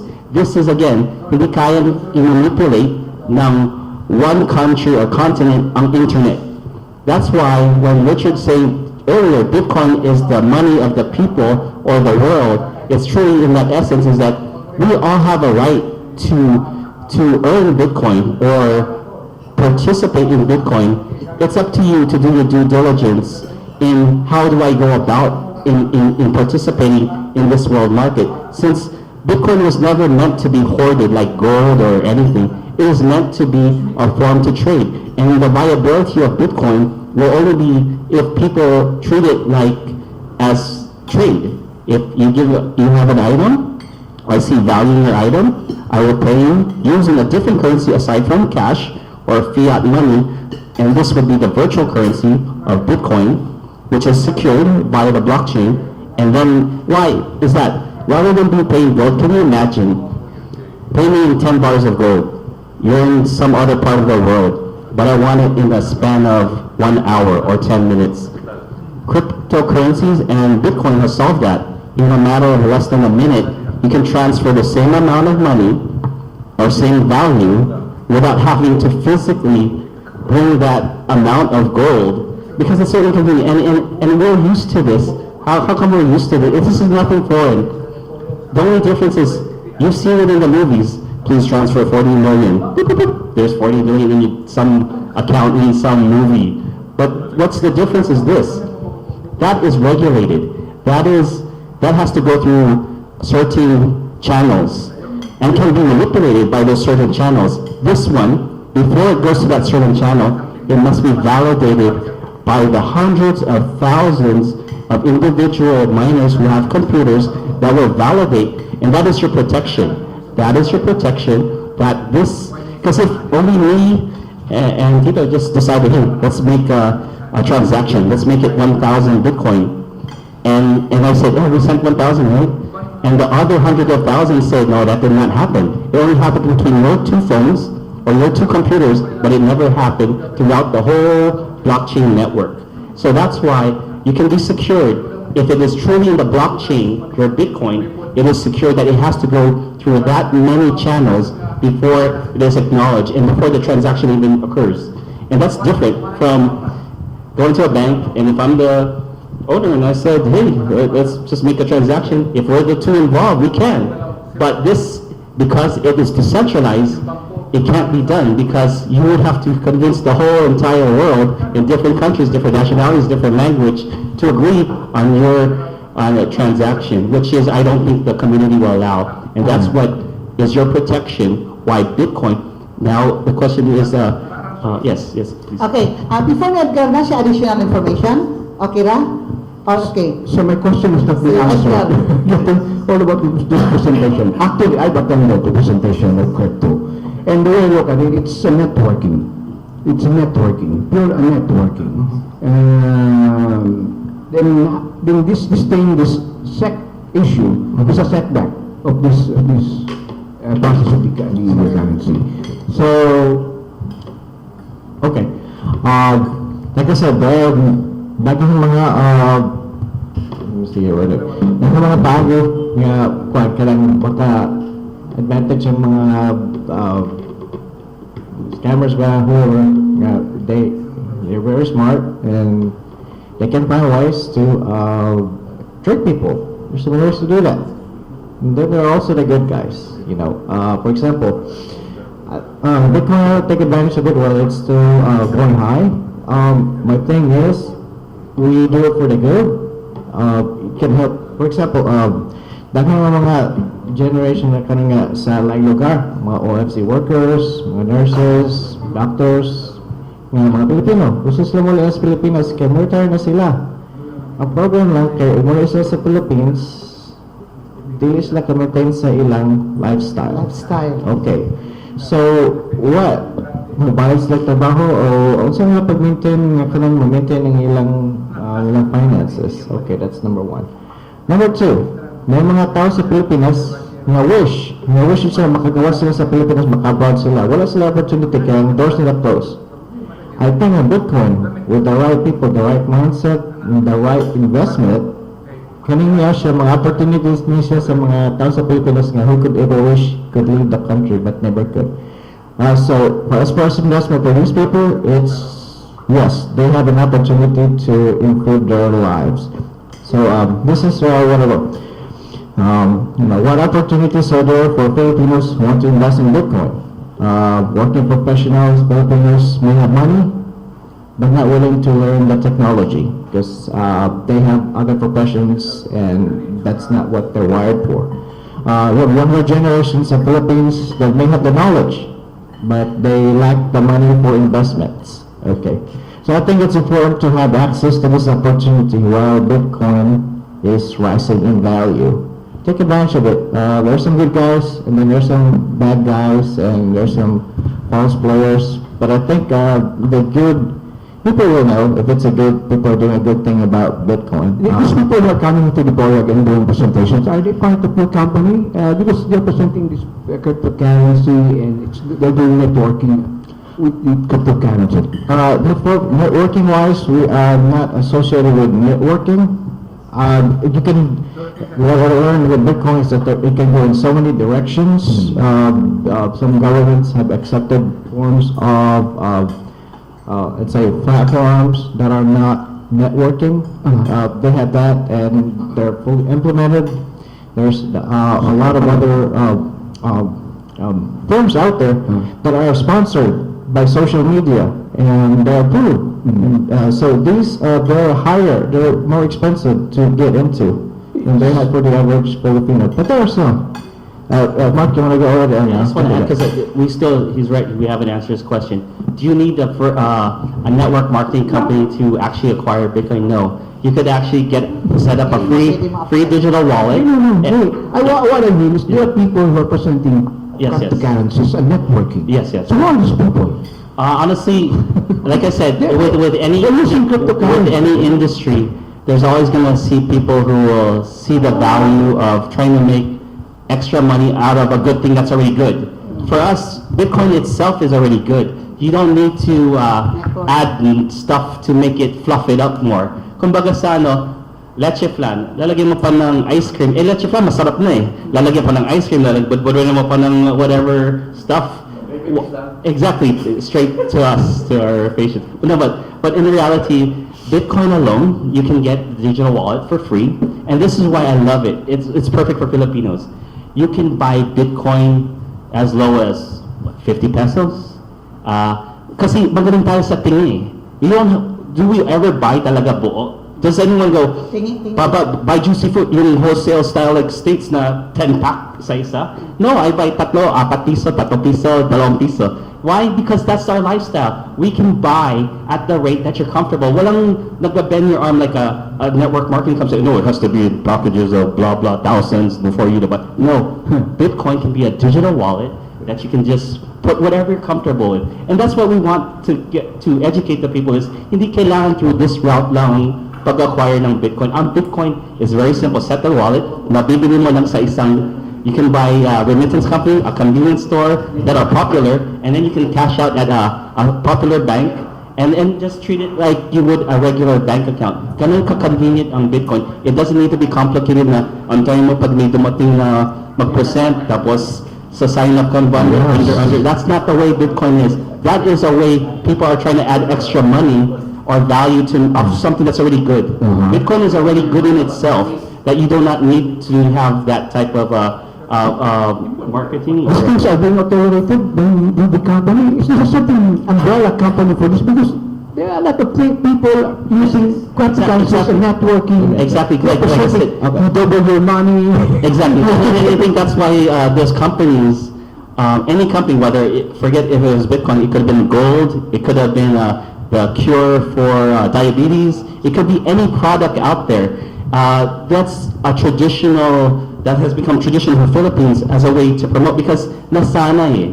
People have, this is the way to do it. You tell someone, My thing is very simple. How about this? You just tell someone because you care. They see it, they try it. They don't have nothing will happen that may benefit ka. You do not get any referral. You just said it to them and they tried it. They opened an account. They were able to get that. Imagine this. How many of us in the Philippines, we know we are 100 million as of how many years ago? There's only 21 million, minus 4 million medyo stuck in the internet. How many of us are millions of Filipinos spread throughout the world? All we're saying is, even if you don't get one Bitcoin, kahit katiting na Bitcoin, over time that will grow in value. Think about that. Rather than, kasi back, and this is the honest truth, 1973, US dollar was backed by gold. Bago ka makapag-print ng US dollar, you had to have gold reserves. Now, you can print. Parang lang, scan.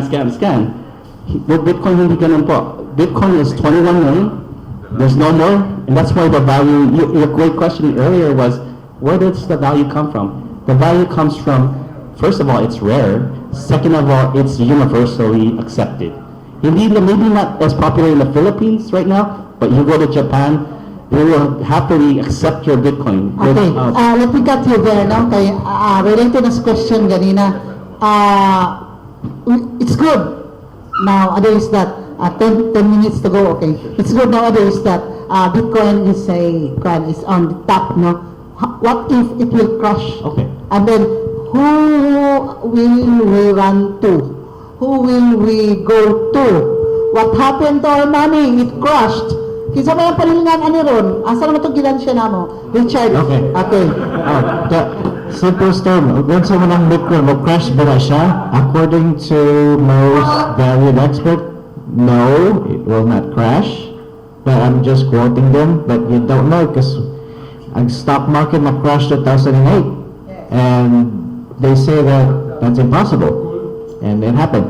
What happened was, that's why Bitcoin was created. To prevent the stock market, well, to prevent something from similar happening again. Because I know people, they put 20,000, 50,000 on savings, and they lost all of that during the stock market in 2008. My family included. Yeah. To answer the question about Bitcoin, about some schemes. Okay, Bitcoin is so high in price, it's gonna go higher. How do you invest? There are, again, other cryptocurrencies that are lower in price values, and Bitcoin can't do it alone. That's why, I'm quoting it from another, Bitcoin can't do it alone. That's why all these other cryptocurrencies are popping up, because Bitcoin is slow to go through the system.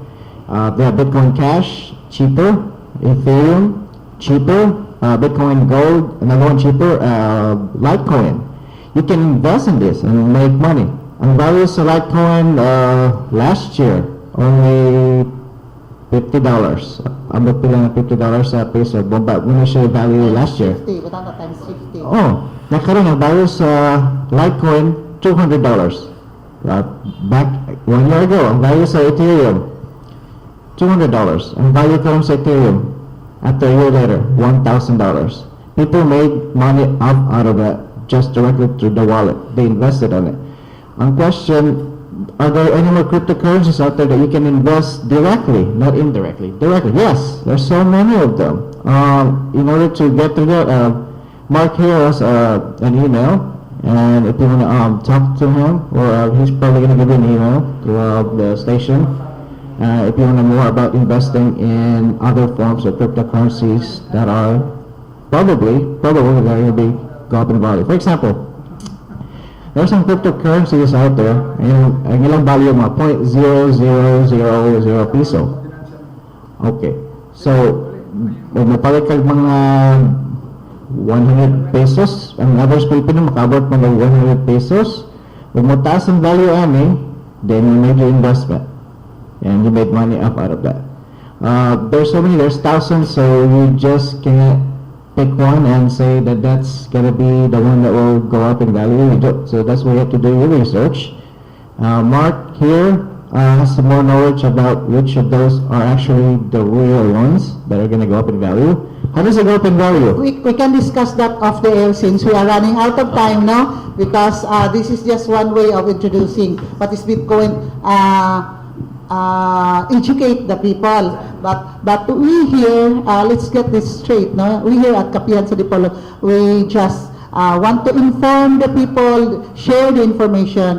Not necessarily we are investors, no? Because we don't have yet the money to invest. I for one, personally, So, muna nga, ato nang diskutan ang Bitcoin para malamdagan kitang tanan. Unsa may kay naaman ko disigi sa internet ning Bitcoin. Open mo diha sa internet news na diha ang Bitcoin asa Singapore, Hong Kong, sa US, and all over the world. Okay, I've been reading this now for a while. Last question coming from Robert Lewis. And on the condition that your question is short and the answer will be short because we are running out of time, or else maputlan tao. Yes, very short, Okay. ma'am. Personalized kayo ang pag-deposit or pag-transfer sa Bitcoin through e-wallet. What happens, and that is cellphone based, what happens when your cell phone is stolen or is gone? Is it how Or safe na-virus. is it? Or na-virus? Is it easy to replace? Or how do you transact the Okay, briefly, Mark, and then Richard. Very simple. The digital wallet is, as long as it's your personal email, you're going to put your verifications, you have your PIN number, you just get another cell phone, download the app again, and then it should be present, and every cent that should be accounted for will be there. Okay, Okay, Richard. to answer that question, you can have, remember, Bitcoin is on the internet, so it's gonna stay on the internet. The cell phone is just to access that money. Yes. That's number one. Number two, there are apps that let you actually store that Bitcoin into your cell phone. So if you lose your cell phone, you're gonna lose your funds. I would do is diversify.